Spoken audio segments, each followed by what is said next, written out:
மற்ற ஆப் மாதிரி இல்லாம தட்சால் ட்ரிப் சிட்டியை தவிர தமிழகம் முழுவதும் எல்லா டவுன்லயும் இருக்கு. லோக்கல்ல மட்டும் இல்லாம ரெண்டல், அவுட் ஸ்டேஷன் ட்ரிப் டியூட்டின்னு எல்லா டவுனுக்கும் போகலாம். கீழே டிஸ்கிரிப்ஷன்ல இருக்க லிங்கை கிளிக் பண்ணி தட்சால் ட்ரிப்பை டவுன்லோட் பண்ணி இந்த காணொலியை தொடர்ந்து பார்க்கறதுக்கு முன்னாடி மறக்காம தமிழ் ஜனம் சேனலை சப்ஸ்கிரைப் பண்ணிடுங்க. நேயர்களுக்கு வணக்கம். தமிழ் ஜனம் டிஜிட்டல் எக்ஸ்க்ளூசிவ் நிகழ்ச்சிக்கு உங்களை வரவேற்கிறோம். பாஜக எம்பி சதானந்தம் மாஸ்டர் நாடாளுமன்றத்தில் செய்த ஒரு செயல் ஒட்டுமொத்த தேசத்தையும் திரும்பி பார்க்க வச்சிருக்கு.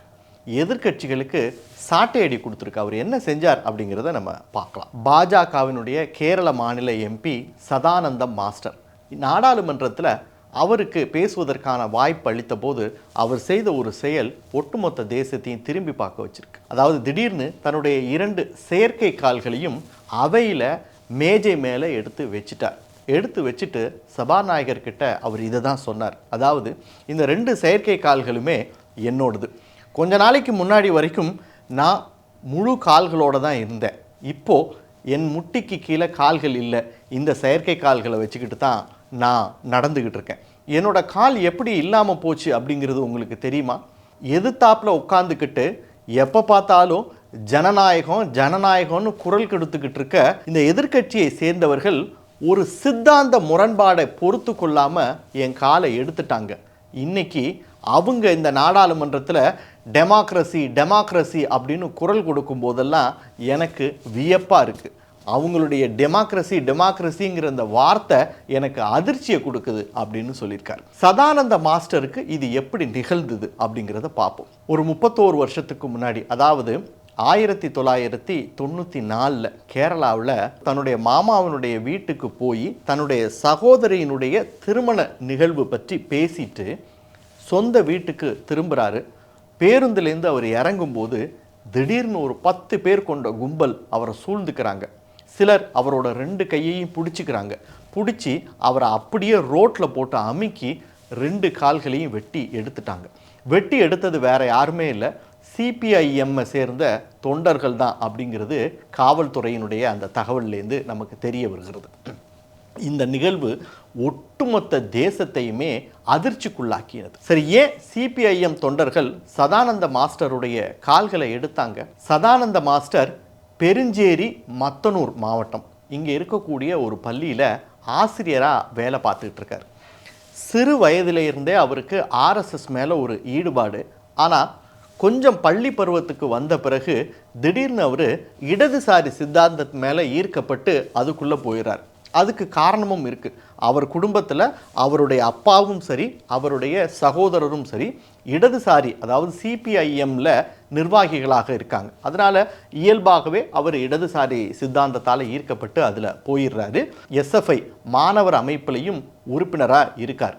ஆனால் சிறு வயதில் அவர் ஆர்எஸ்எஸ் சித்தாந்தத்தால் ஈர்க்கப்பட்ட நிலையில் பள்ளி பருவம் கல்லூரி பருவத்தை கடந்து வரும்பொழுது ஒரு குறிப்பிட்ட வயதில் மறுபடியும் ஆர்எஸ்எஸ் சித்தாந்தத்தால் ஈர்க்கப்பட்டு ஆர்எஸ்எஸில் போய் சேர்ந்துடுறார். அதுதான் அவருடைய ஒட்டுமொத்த வாழ்க்கையையும் மாற்றிருச்சு. கேரளாவில் சிபிஐஎம் தொண்டர்கள் இதை ரொம்ப ஒரு மிகப்பெரிய தீவிரமான பிரச்சனையாக கையில் எடுத்துட்டாங்க. ஒவ்வொரு முறையும் அவருடைய வீட்டுக்கு போயும் தொலைபேசியிலையும் பள்ளிக்கு போயும் அவருக்கு மிரட்டல் விடுக்கிறாங்க. நீ ஆர்எஸ்எஸ்லேருந்து விலகி உடனடியாக இடதுசாரி கட்சியில் மீண்டும் இணையணும்னு. ஆனால் அதற்கு சதானந்த மாஸ்டர் மறுப்பு தெரிவிக்கிறார். அதனால தான் இந்த சம்பவம் நடந்தது. இதன் பிறகும் அவர் தன்னுடைய ஆர்எஸ்எஸ் ஈர்ப்பிலிருந்து, ஆர்எஸ்எஸ் சித்தாந்த நிலைப்பாட்டிலிருந்து கொஞ்சம் கூட அவர் விலகவில்லை. தொடர்ந்து அதிலேயே பயணிக்கிறார். அதன் பிறகு பாஜக சார்பாக கூத்தபுரா தொகுதியில் அவருக்கு எம்பியாக நிற்பதற்கு வாய்ப்பு அளிக்கப்பட்டு வெற்றியும் பெறுகிறார். அவரது வெற்றியை பிரதமர் மோடி பாராட்டுறார். நீங்கள் இவ்வளவு நடந்த பிறகும் ஆர்எஸ்எஸில் ஈர்ப்போடும் உறுதியோடும் உங்கள் கொள்கை பிடிப்போடு இருப்பதற்கு என்னுடைய பாராட்டுதல்கள் அப்படின்னு பிரதமர் மோடி தெரிவிக்கிறார். இது நடந்த பிறகு 2025 சதானந்த மாஸ்டரை கால்களுடைய வெட்டிய சிபிஐஎம் தொண்டர்களுக்கு நீதிமன்றத்தில் தண்டனை அறிவிக்கப்படுகிறது. ஆனால் இந்த தண்டனையை சிபிஐஎம் கேரள மாநில கட்சி செலப்ரேட் பண்ணுறாங்க. இந்த நிகழ்வு, இந்த வீடியோ யூடியூப்லேயும் பல இணையதளங்களையும் வைரலாகி பெரிய அதிர்ச்சியை ஏற்படுத்துகிறது. இதற்கு பலருமே கண்டனம் தெரிவிக்கிறாங்க.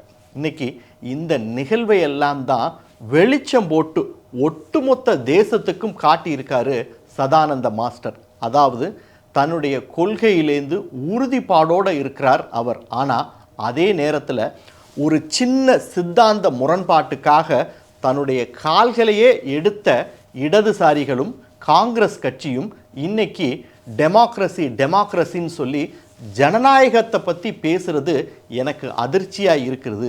இதை கூட பொறுத்து கொள்ள முடியாத இவர்கள் எப்படி நாட்டை முன்னேற்ற பாதையில் எடுத்துகிட்டு போவாங்க அப்படின்னு கேள்வி எழுப்பியிருக்கார்கள்.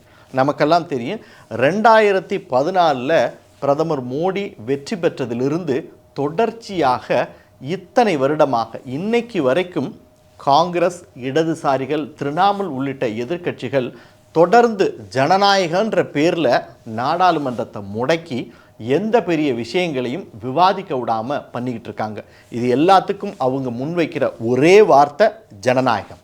மேலும் இது போன்ற பல்வேறு சுவாரஸ்யமான தகவல்களை தெரிஞ்சுக்கிறதுக்கும் தமிழ் ஜனம் சேனலை மறக்காம சப்ஸ்கிரைப் பண்ணிக்கோங்க.